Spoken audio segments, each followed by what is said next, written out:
Hey guys, good evening. कैसे हैं आप सभी? बहुत after such a time long time means 1 week. मतलब लास्ट फ्राइडे मैंने व्लॉग शूट किया था, सैटरडे भी शूट किया था, संडे भी शूट किया था।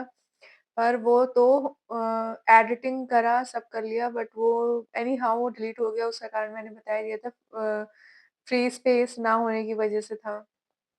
तो अभी मैंने वो जो मोबाइल है, मैंने लैपटॉप पे भी करने का देखा, सोचा हुआ ही नहीं वो भी, तो वो भी रह गया था।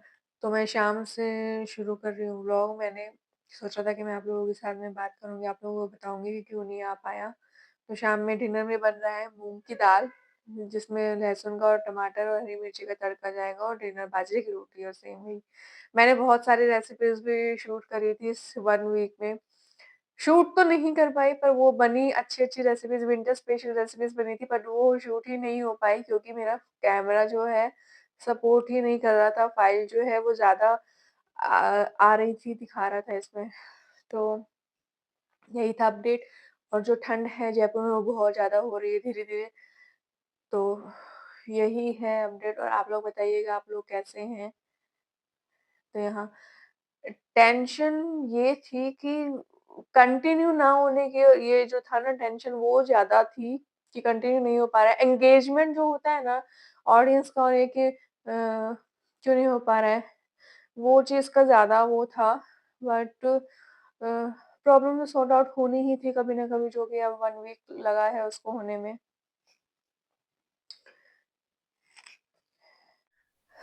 प्रॉब्लम कहाँ आती है? प्रॉब्लम ये आती है कि अगर आप टेक्निकल बैकग्राउंड से नहीं हो, टेक्निकल चीज़ें अगर आपको नहीं आती है, तो ज़्यादा प्रॉब्लम होती है। आपको कंप्यूटर सपोर्टेड, आपको मोबाइल सपोर्टेड होना चाहिए। आपका जो ब्लॉग है, आपके जो व्लॉग्स को जो वीडियोज़ हैं, वो कहाँ इंटरनल स्टोरेज में जा रहे हैं, कहाँ क्या। मैंने बहुत सारी यूट्यूब पे रिसर्च करी, बहुत सारा पढ़ा, कर भी रही थी और अभी भी कर रही हूँ। तो वो सब सारी चीज़ें एडिटिंग में सपोर्ट नहीं कर रहा था। प्रॉब्लम छोटी हो या बड़ी हो, प्रॉब्लम प्रॉब्लम ही होती है। छोटी-बड़ी से नहीं होता। आप थंबनेल पढ़ के भी समझ ही जाएँगे कि प्रॉब्लम क्या है, कहाँ है। और जो नॉन टेक्निकल बैकग्राउंड से आते हैं, तो उनके लिए तो बहुत बड़ा ही इश्यू आता है इस पे करने के लिए। विदाउट एनी सपोर्ट आप कर रहे हो, तो फिर वो चीज़ ज़्यादा मायने रखती है। But thankfully, thanks to God कि हो गया। अब मैं आप लोगों को दिखाती हूँ कि प्रॉब्लम छोटी हो या बड़ी हो, प्रॉब्लम प्रॉब्लम होती है। दूसरा कारण, जो मैंने आपको लास्ट ब्लॉग में जो मैंने आप लोगों को बताया था कि जो इलेक्ट्रिक रोड है पानी गर्म करने की, वो भी हमारी खराब हो गई थी। कैसे हुआ, वो जो स्विच है उससे वो कनेक्ट ही रह गई थी। तो उससे क्या हुआ कि मैं दिखाती हूँ। देखिए गाइस, ये जो है ना प्लग, इसके अंदर वो इन थी, बट ये जो है स्विच इसका, ये देखिए, ये ना ये अंदर है ना ये बाहर है। ये रह गया था ऑन का ऑन ही, और फिर यहाँ से होकर के जो जा रहा था नीचे की ओर, तो वो जो है वो लग लग के उसमें वो अ, आग लग गई। इतना बड़ा, मतलब सोचो हादसा हो सकता था। बगल में ही बैग है, जो कपड़े हैं, सर्दियों के कपड़े, जो रजाई गद्दे हैं, वो सब। ऐसा सोचो घर के अंदर भी ऐसा कोई हादसा हो सकता था, कुछ भी हो सकता था। सो बहुत बहुत शुक्र है भगवान का कि हम लोग बच गए। ऐसा मैंने देख लिया, एकदम से पूजा करी थी सुबह सुबह, तो मैंने एकदम से देखा कि ऑरेंज ऑरेंज सा कैसा हो रहा है रोड में, और फिर देखा नीचे, तो अरे इसमें तो ऐसे आग से लग गई। और फिर फटाफट फटाफट दिखाती हूँ मैं आपको क्या नुकसान हुआ है।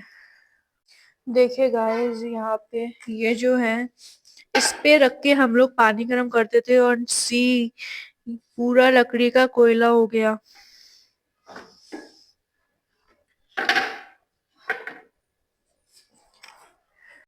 और पानी गर्म करने की इलेक्ट्रिक रॉड, ये पूरी ही, ये ऑरेंज, कॉपर ऑरेंज में थी, और ये पूरी ही ब्लैक हो चुकी है।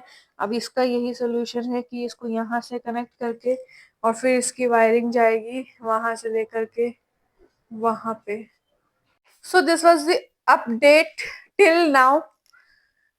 तो अब ये देखते हैं आगे का, रेसिपीज आप लोगों के साथ शेयर करूंगी। तो डिनर में बन रहा है मूंग की दाल, और यहाँ पे जो मूंग की दाल है वो बॉइलिंग पे चढ़ा रखी है ढक करके इसको।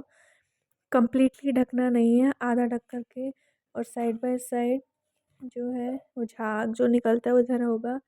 और हरी मिर्ची और टमाटर है वो काट लिए गए हैं, और लहसुन।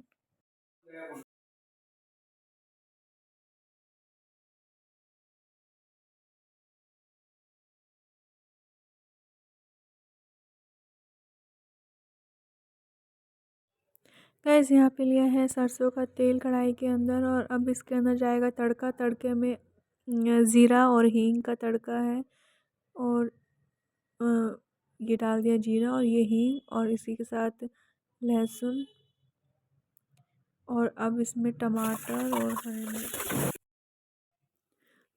और हरी मिर्ची का डालने के बाद अब इसमें जाएगा मूंग की दाल का तड़का। थोड़ा सा फ्राई हो जाए, बट उससे पहले इसमें जाएगा मसाला। मसाले में वही हल्दी, मिर्ची, धनिया, बस वही सब।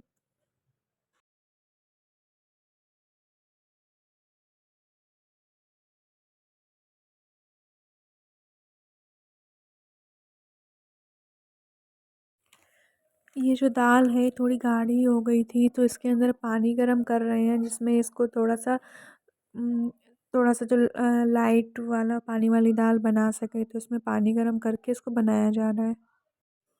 सो फाइनली हमारा है डिनर। पीली मूंग की दाल, बाजरे की रोटी, उसके ऊपर घी और प्याज। सो गाइस यही था हमारा डिनर, और ये फर्स्ट बाइट आप लोगों के लिए। ऐसे मैं इसको घी में मिक्स कर रही हूँ, रोटी को फैला रही हूँ घी को, और इसी के साथ ये फर्स्ट बाइट आप लोगों के लिए। And the dinner was awesome.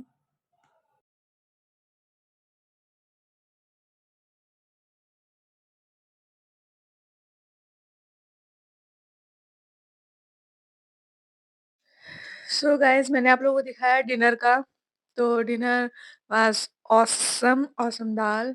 आप लोग प्लीज़ ट्राई करना, बहुत सिंपल बेसिक रेसिपी है। गार्लिक का तड़का, गार्लिक जो है वो सर्दियों में कंज़्यूम करना भी चाहिए। गर्मियों में फिर भी गार्लिक कंज़्यूम नहीं किया जा सकता, पर सर्दियों में फिर भी गार्लिक को कंज़्यूम कर लेना चाहिए। हम मेरी जो सुबह की रेसिपीज़ होती है वो तो बिना प्याज़ लहसुन की होती है, क्योंकि भोग लगता है तो सात्विक थाली होती है। बट अगर शाम में होता है तो थोड़ा बहुत कंज़्यूम प्याज़ लहसुन कंज़्यूम कर लेना चाहिए। और दाल में तो आप चाहे प्याज़ का तड़का लगाओ, चाहे आप गार्लिक का तड़का लगाओ, दोनों ही अच्छा होता है। और देखिए गाइज़, मैंने आपको बताया था कि जो माइक था वो माइक का इश्यू आ रहा था, तो देखिए अभी इट्स वर्किंग नाउ। तो ये है। चलिए गाइज़, इसी के साथ ही स्टे कनेक्टेड विद मी। मिलती हूँ आपसे नेक्स्ट व्लॉग में। तब तक के लिए अपना आप ध्यान रखिए। मैं भी अपना रख रही हूँ। सर्दी से बचते रहिए। चलिए गाइस, इसी के साथ ही मैं लेती हूँ आप लोगों से अलविदा। Okay bye, take care.